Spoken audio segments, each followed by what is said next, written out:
नमस्कार दोस्तों, DP online classes में आपका स्वागत है। यहाँ आपको यूपी टेट सी टेट से संबंधित सारी वीडियोस मिलेंगी। तो आइए देखते हैं आज की वीडियोस। आशा करते हैं आप अच्छे होंगे, आपका परिवार बेहद उम्दा होगा। दोस्तों आज की इस वीडियो में बात करेंगे लगभग 21 प्रश्न, केवल पैडागोजी और 2-3 क्वेश्चंस कॉन्सेप्ट के भी हमने इस क्वेश्चंस वीडियो में डाले हैं।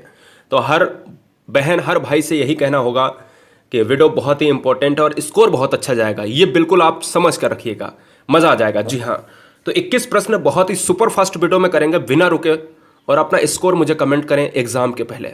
चलते हैं, देखिएगा पहला क्वेश्चन कह रहा है अधिगम से संबंधित किसी विद्यार्थी की समस्याओं का सबसे अच्छा उपचार क्या है। हमें समस्या का उपचार करना है, यानी हमने जो बच्चे को अभी तक पढ़ाया है, और हर क्वेश्चन आपको अपने एक शिक्षक और शिक्षिका बनकर ही करना है, ठीक है ना। जो भी हमारी बहन, जो भी हमारा भाई वीडियो देख रहा है, तो आप शिक्षक हैं, शिक्षिका हैं, आप क्वेश्चन करिएगा। कठोर परिश्रम का सुझाव देना है, ग्रंथालय में निरीक्षित अध्ययन के द्वारा, या निजी शिक्षण का सुझाव, या निदानात्मक सुझाव। देखिए, जब भी हम बात करते हैं बच्चे को पढ़ाने के बाद, हम ये आकलित करते हैं, हम ये मूल्यांकित करते हैं कि बच्चे में क्या समस्याएं हैं अभी तक। तो उन समस्याओं को हमें निकालना है और उसका हमें निदान करना इंपॉर्टेंट होता है। तो राइट आंसर ऑप्शन नंबर 4 के साथ चला जाएगा, समस्याओं का निदान। तो इसलिए निदानात्मक सुझाव चला जाएगा ऑप्शन नंबर 4 के साथ। तो क्वेश्चन नंबर 2 कह रहा है कि प्रकृति पोषण पर बहस निम्नलिखित में से किससे संबंधित है। ऑप्शंस आपके सामने हैं कि आनुवंशिकी और पर्यावरण से, व्यवहार और पर्यावरण से, पर्यावरण और जीव विज्ञान, या पर्यावरण और पालन पोषण से।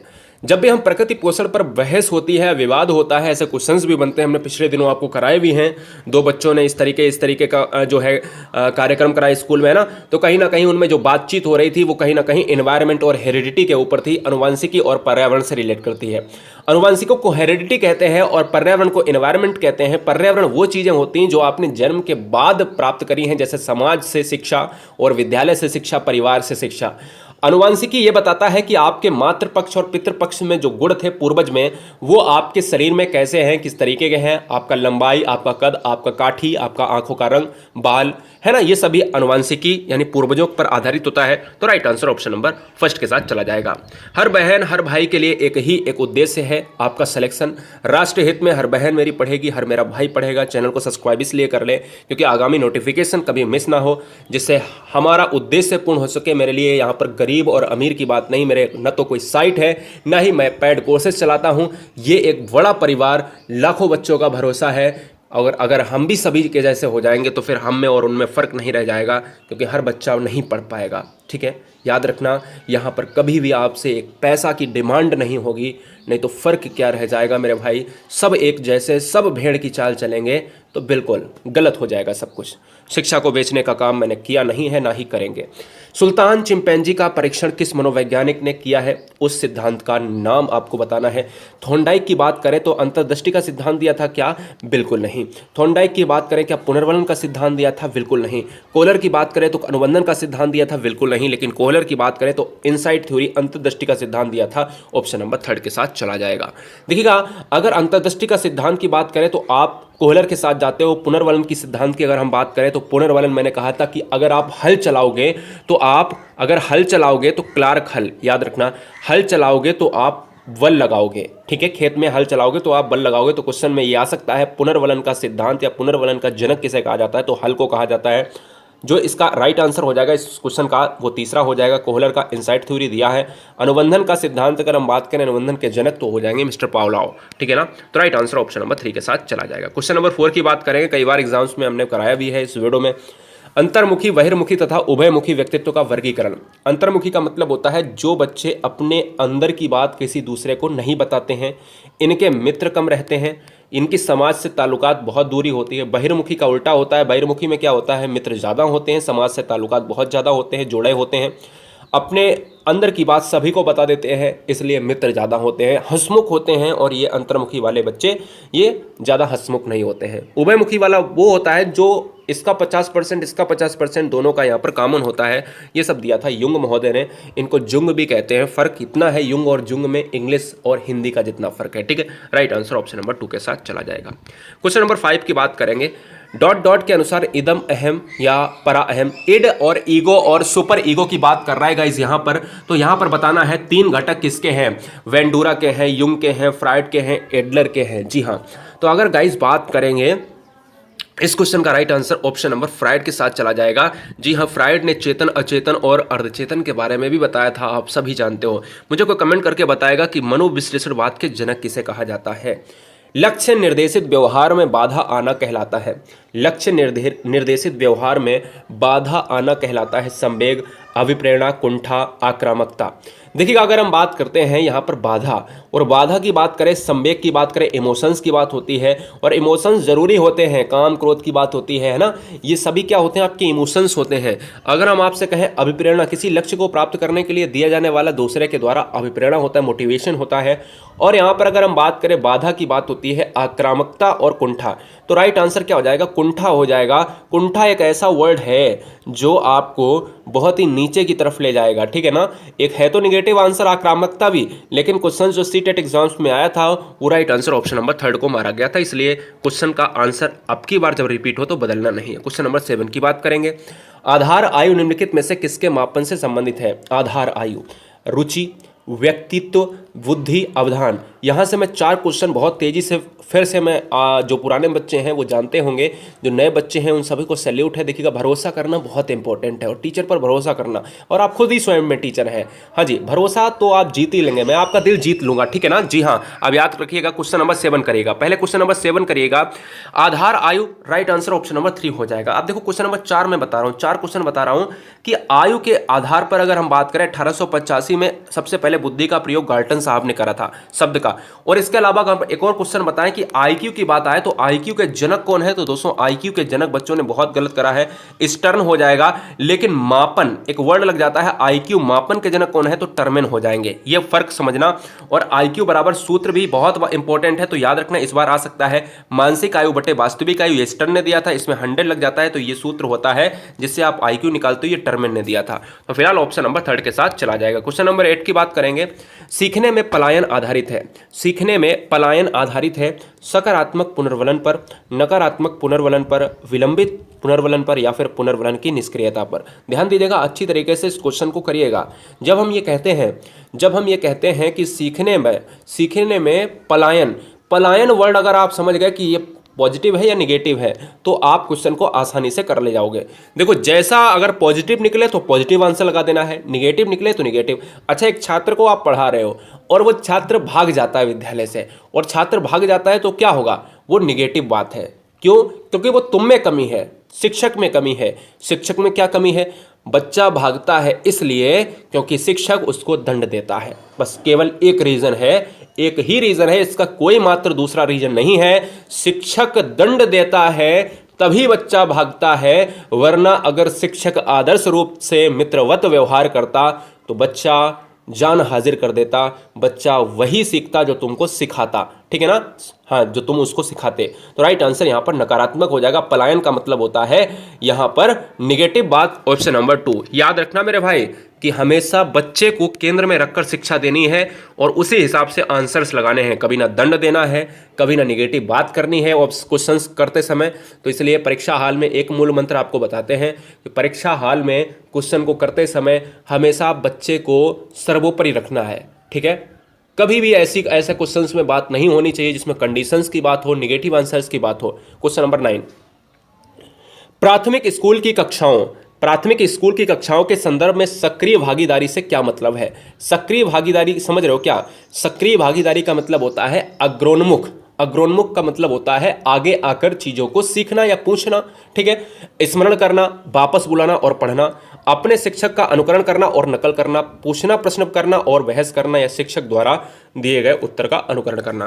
देखो, यहाँ पर अनुकरण करना और नकल करना तो सब कोई कर सकता है, आम बच्चा भी कर सकता है, आम आदमी भी कर सकता है और घर का परिवार भी कर सकता है। लेकिन राइट आंसर बच्चे कह रहे हैं सर ऑप्शन नंबर 3 के साथ चला जाएगा। देखो, सक्रिय भागीदारी का मतलब होता है ऐसा बच्चा, ऐसी कक्षा जो बिल्कुल सक्रिय हो, बच्चा उसमें से 4 बच्चे ऐसे हैं जो प्रश्न पूछते हैं शिक्षकों से, और कुछ ऐसे बच्चे होते हैं जो पीछे बैठे रहते हैं, तो उनको भी लगता है कि मुझे भी पूछना चाहिए।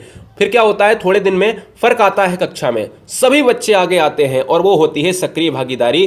प्रश्न पूछते हैं। बहस करने का मतलब क्या, यहाँ पर सकारात्मक रूप से ले सकते हैं। बहस करने का मतलब क्या होता है कि चीजों में जो प्रतियोगिता आप ले सकते हो, वाद विवाद की बात होती है ना। तो राइट आंसर ऑप्शन नंबर 3 के साथ चला जाएगा। अच्छा, यहाँ पर देखो, स्मरण करना, वापस बुलाना।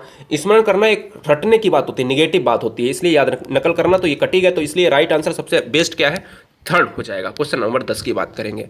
वुडवर्थ के अनुसार स्मृति का आयाम नहीं है। देखो, वुडवर्थ की बात करें तो यहाँ पर आप सभी जानते हो SOR थ्योरी जो वुडवर्थ ने दिया था, ठीक है। जब नहीं होता है तो मैंने आपसे कहा है जब ऑप्शंस में ना हो तो वॉटसन आप एक बार ट्राई कर सकते हो, ठीक है। हाँ जी, SOR की बात हुई थी, हाँ जी, थॉर्नडाइक की भी बात हुई थी, और भी बहुत विलियम जेम्स की भी बात हुई थी। तो SOR की बात हुई थी, तो आप कहते हो स्टिमुलस और ऑर्गेनिज्म और होता है रेस्पॉन्स, ठीक है। तो आप ये बताओ मुझे, आप मुझे ये बताओ कि इस क्वेश्चन का राइट आंसर क्या हो जाएगा। आपके पास ऑप्शंस हैं, आपके पास ऑप्शंस हैं, फटाफट बताना है इस क्वेश्चन का राइट आंसर क्या होगा। जी हाँ, बहुत बढ़िया। देखते हैं भाई कितने बच्चे आंसर देते हैं सही। तो इस क्वेश्चन का बच्चों का आंसर आ रहा है, इस क्वेश्चन का बच्चों का आंसर आ रहा है कि सर जी निगेटिव के लिए तो निगेटिव हम आंसर लगा देंगे। ऑप्शन नंबर क्या हो जाएगा, ऑप्शन नंबर हो जाएगा तर्क करना। तर्क करना यहाँ पर बच्चे कह रहे हैं सर ऑप्शन नंबर 4 बिल्कुल सही हो जाएगा।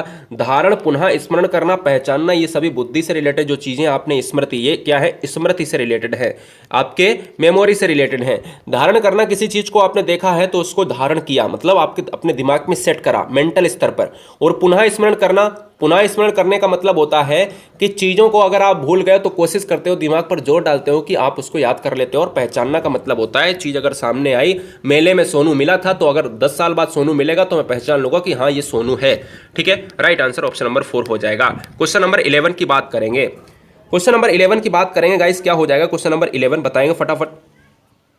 स्क्रीन पर है और क्वेश्चंस के ऑप्शंस भी स्क्रीन पर हैं, बताइएगा, फटाफट बताइएगा, बिल्कुल देरी नहीं होनी चाहिए।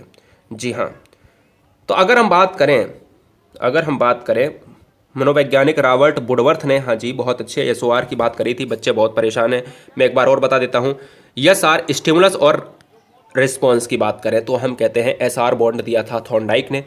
थोड़े दिन बाद SOR की पद्धति आई, स्टिमुलस और रेस्पॉन्स पहले था। उसने कहा कि जीव और इम्पोर्टेंट है, ऑर्गेनिज्म बहुत इंपॉर्टेंट है। रॉबर्ट वुडवर्थ ने इस नियम को दिया। तो SR की बात करें तो आप थॉर्नडाइक, SOR की बात करें तो आप वुडवर्थ लगाइएगा। क्लियर। ऑर्गेनिज्म यानी जीव इंपॉर्टेंट है, ये किसने कहा था, ये वुडवर्थ ने कहा था। ये क्वेश्चन यूपी टेट से लेकर MP टेट रीट परीक्षाओं में भी आ चुका है। यदि पूर्व ज्ञान, अगर आपको पहले का ज्ञान, आपने पहले सीखा हुआ ज्ञान, नए ज्ञान, नया कुछ सीख रहे हैं, कुछ नया सीख रहे हैं, उसमें उसकी मदद ले, किसकी, पहले ज्ञान की, उसको क्या कहेंगे, उसको कहेंगे सकारात्मक प्रशिक्षण स्थानांतरण। स्थानांतरण का मतलब होता है अंतरण। अंतरण समझ रहे हो ना, ये सभी चीजें होती हैं जब आपके ज्ञान का स्थानांतरण होता है, या अगर वो ज्ञान, पहले का ज्ञान अगर नए ज्ञान में काम आएगा तो वो सकारात्मक, अगर काम नहीं आएगा तो वो शून्य, अगर काम का अगर बिगाड़ करेगा, मतलब अगर जो है उससे लॉस होता है तो वो नकारात्मक होगा, ठीक है। राइट आंसर ऑप्शन नंबर 2 हो जाएगा।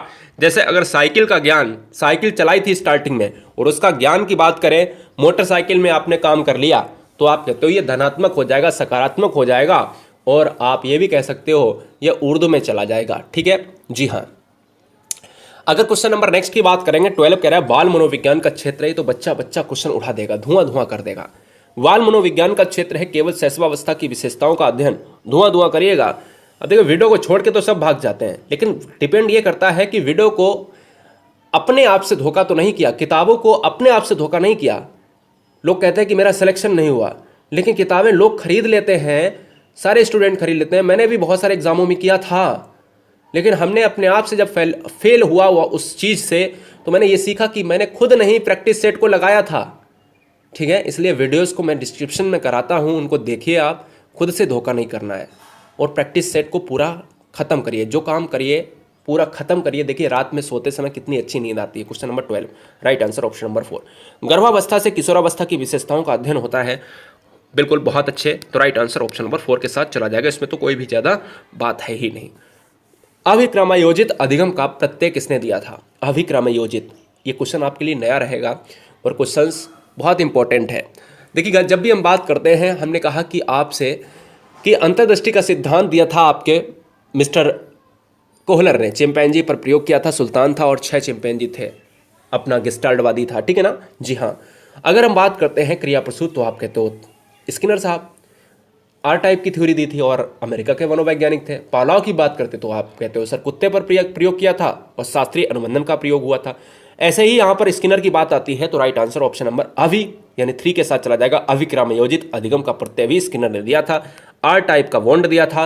वॉटसन की बात करें तो ये कहे जाते हैं व्यवहारवाद के जनक कहे जाते हैं। क्लार्क हल की बात करें ये कहे जाते हैं पुनर्वलन के जनक। किसके? पुनर्वलन के जनक कहे जाते हैं। और थॉर्नडाइक की बात करें तो ये कहे जाते हैं बुद्धि के 3 रूपों को मूर्त, अमूर्त और सामाजिक बुद्धि के लिए जाने जाते हैं। बुद्धि के बहुकारक सिद्धांत के लिए भी जाने जाते हैं थॉर्नडाइक। और इन्होंने अपना एक नियम दिया था प्रयास एवं भूल का सिद्धांत, यस और बॉन्ड। तो फिलहाल स्किनर के साथ चला जाएगा क्वेश्चन। बताइए 13 नंबर से क्वेश्चन के इतने आयाम खत्म कर दिए कि क्वेश्चन भी कहने लगा कि सर आप छोड़ दीजिएगा। Question number 14। खैर ये तो सारी चीज़ें आपको रट गई हैं। और ये संभव कहाँ से हुआ है? ये संभव वहीं से होता है मेरे भाई जहाँ पर डिटेल आपको मिले। क्वेश्चन नंबर 14 देखिएगा। व्यवहारिक क्षमताओं में वह सापेक्ष स्थायी परिवर्तन जो कि प्रचलित अभ्यास का परिणाम होता है। अच्छा, आप अगर यहाँ पर स्टार्टिंग में जब पहले आए थे, इस क्वेश्चन को ऐसे ही करना, मैं आपसे जो पूछ रहा हूँ, जब आप स्टार्टिंग में यहाँ से पहले आए थे तब आप में चेंजमेंट क्या था? तब आप में चेंजमेंट क्या था? और जब अभी आप हो, 1 महीना हुआ है, कुछ बच्चे यहाँ पर 2-3 साल से जुड़े हुए हैं, कुछ बच्चे यहाँ पर 6 महीने से जुड़े हुए हैं। मेरे पास तो रोज़ स्कोर आता है, उन बच्चों का पहले स्कोर आता है और मैं आज स्कोर वो भेजते हैं, रोज़ का मैं स्कोर मैं देखता हूँ तो मैं कंपैरिजन करता हूँ पहले का।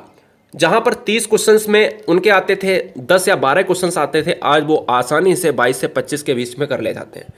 जहाँ मैं 20 से 21 क्वेश्चन कराता हूँ वो आसानी से 15+ स्कोर मार ले जाते हैं। तो वो क्या है? वो कहीं ना कहीं चेंजमेंट है, वो अधिगम है, सीखा है। पहले व्यवहारों का जो पहले परिणाम था उससे कुछ बेहतर किया है, तो ये क्या होता है? स्थायी परिवर्तन होता है। स्थायी परिवर्तन कहलाता है, अधिगम कहलाता है। ऑप्शन नंबर फर्स्ट के साथ चला जाएगा। क्वेश्चन नंबर 15 की बात करेंगे। निम्नलिखित में से कौन सी व्यक्तित्व मूल्यांकन की एक विधि नहीं है? निम्नलिखित में से कौन सी व्यक्तित्व मूल्यांकन की एक विधि नहीं है? जाननिक विधि, मनःझंझाकरण विधि, केस अध्ययन यानी केस स्टडी और प्रक्षेपण विधि बताएंगे।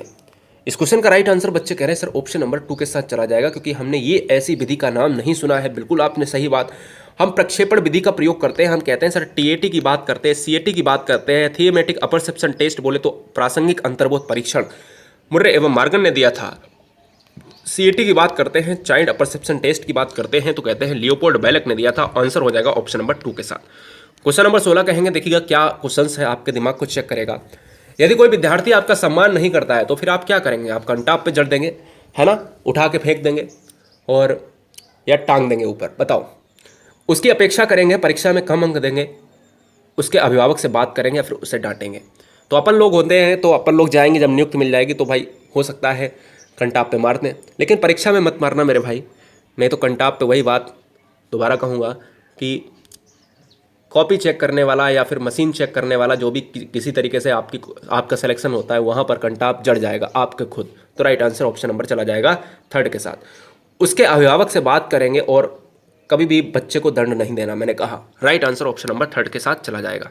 न डांटेंगे न कम अंक देंगे। Question number 17। और आजकल तो आप पता है शिक्षा क्या चल रहा है।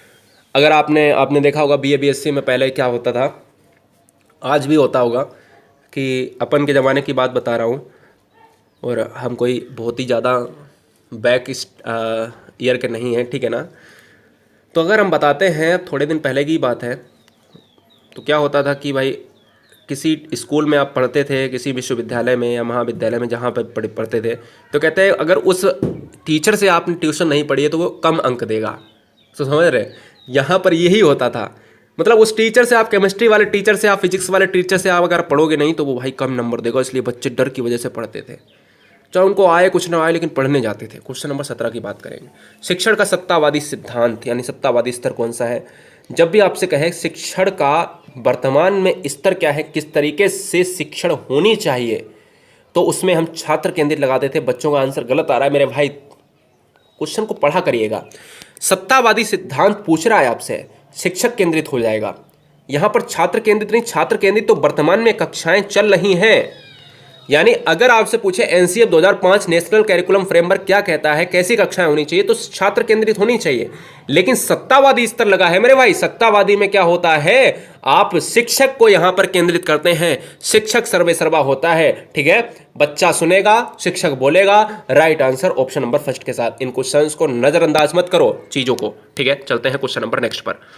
चैनल को सब्सक्राइब कर ले, ठोको लाइक, चीजें बिल्कुल आसान हो जाएंगी। और जियो, ऐसे जियो मेरे भाई कि भाई आगे आने वाला समय बेहतर अगर चाहते हो तो आज मेहनत कर लो, आसानी से उम्दा हो जाएगा समय। क्वेश्चन नंबर 18 उठाइए। क्वेश्चन नंबर 18, उपलब्धि प्रतिमावली का अध्ययन निम्नलिखित में से किस परीक्षा द्वारा किया जाता है?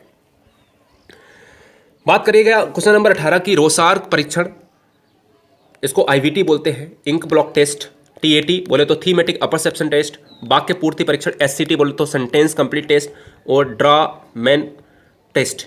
ठीक है, अगर हम बात करते हैं उपलब्धि प्रतिमावली का अध्ययन होता है, ये होता है थीमेटिक। ठीक है ना, थीमेटिक से होता है। ऑप्शन नंबर 2 के साथ चला जाएगा। ऑप्शन नंबर थीमेटिक की बात करें तो यहाँ पर टीएटी की बात अगर करते हैं तो थीमेटिक परसेप्शन टेस्ट होता है बालक प्रासंगिक अंतर्बोध परीक्षण। इसका प्रतिपादक किया था मुर्रे एवं मार्गन ने। और रोसाक परीक्षण आईवीटी की बात करें, इंक ब्लॉक टेस्ट की बात करें तो कहीं ना कहीं हम कह सकते हैं इसका किया था, किसने किया था, हरमन रोड्सा ने करा था। और वाक्य एससीटी की बात करें तो पाइडेन टेंडलर ने करा था।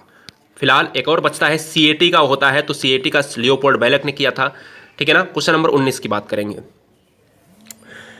क्वेश्चन नंबर 19 की बात करेंगे यहां पर, अपनी कक्षा की व्यक्तिक विभिन्नताओं से निपटने के लिए शिक्षा को चाहिए कि शिक्षण और शिक्षा को नहीं, शिक्षक को चाहिए। अपनी कक्षा की व्यक्तिक विभिन्नताओं से निपटने के लिए शिक्षक को चाहिए कि शिक्षण और आकलन के समान और मानक तरीके हों। बच्चों को उनके अंकों के आधार पर अलग अलग कर उनको नामित करें। बच्चों से बातचीत करें और उनके दृष्टिकोण को महत्व दें। विद्यार्थियों के लिए कठोर नियमों को लागू करें। तो देखिएगा, बच्चों से बातचीत करें और उनके दृष्टिकोण को महत्व दें। क्या है सर, यहां पर कह रहा है बच्चों से बातचीत करें और उनके दृष्टिकोण को महत्व दें, ये आपको बता रहा है। क्या आप राइट आंसर मारेंगे? आप कहोगे सर बिल्कुल मारेंगे, बातचीत करें, उनके दृष्टिकोण को महत्व देना, यानी बच्चे को सर्वोपरि रखना है। मैंने कहा बच्चा इंपॉर्टेंट है। Option number 3 is right answer हो जाएगा। क्वेश्चन नंबर 20, हम लास्ट स्टेज पर हैं। अपन लोग क्या है, हम लास्ट स्टेज पर हैं। बहुत अच्छे गाइस, देखिएगा, छात्रों को स्वच्छता के लिए प्रेरित करने हेतु उन्हें स्वच्छता समिति का सदस्य बनाना दर्शाता है। बड़ा ही अच्छा क्वेश्चन है। यानी छात्रों को प्रेरित करने के लिए उनको सदस्य बना दिया जाता है स्वच्छता के लिए। प्रेरणा का व्यवहारवादी उपागम, प्रेरणा का मानवतावादी उपागम, प्रेरणा का संज्ञानवादी उपागम, प्रेरणा का सामाजिक एवं सांस्कृतिक संकल्पनाएं। तो भैया मेरे इस क्वेश्चन का जो राइट आंसर चला जाएगा, मानवतावादी बच्चे कह रहे हैं भाई मेरे, यहाँ पर मानवतावादी की बात नहीं आ रही है। यहाँ पर ऑप्शन नंबर जो 4 देख रहे हैं ना, ये सामाजिक सांस्कृतिक संकल्पना है, क्योंकि स्वच्छता की बात आती है, ये सामाजिक संस्कृति में आता है। राइट आंसर ऑप्शन नंबर 4 के साथ चला जाएगा। कोई दिक्कत, कोई डाउट नहीं? कोई डाउट नहीं होना चाहिए। ठोको लाइक फिर, बहुत बढ़िया। क्वेश्चन नंबर 21, दिमाग लगाओ, उड़ाओ क्वेश्चन, धुआं धुआं कर दो और अपना स्कोर मुझे बताना है कि 21 में, इसमें शर्म की बात नहीं होती है। तुम्हारा कोई देख नहीं रहा, परिवार नहीं आपका जुड़ा है यहाँ पर। ठीक है, परिवार जो भी है वो हम हैं, आपके परिवार। क्वेश्चन नंबर 21, आकलन उद्देश्यपूर्ण होता है। आकलन की बात करिए, आकलन और मूल्यांकन में फर्क होता है।